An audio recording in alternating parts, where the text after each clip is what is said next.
Et puis l'actualité sportive est décidément très riche ce week-end d'Adrien, avec également la finale de la Coupe de France de foot. Oui, l'affiche de ce soir, c'est un peu David contre Goliath. Le Paris Saint-Germain affronte le Stade de Reims à 21h. Pour l'occasion, le président de la République, Emmanuel Macron, sera présent comme le veut la tradition. Ce match pourrait sauver la saison du Stade de Reims qui va jouer sa survie en Ligue 1 dans quelques jours. Une pression pas simple à gérer. Reportage à Reims de Cyril de la Morinerie pour Europe 1.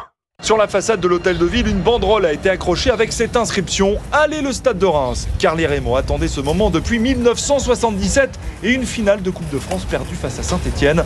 L'ancien défenseur Patrice Buisset faisait partie de cette équipe. Ça fait 48 ans, on a été patient, tout est possible.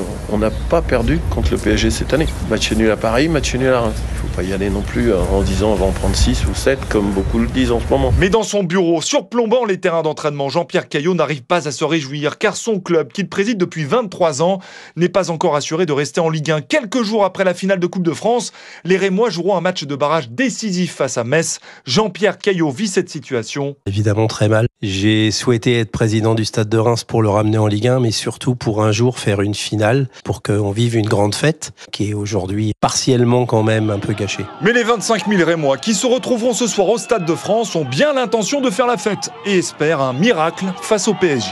Ne sautez pas, ne parlez pas.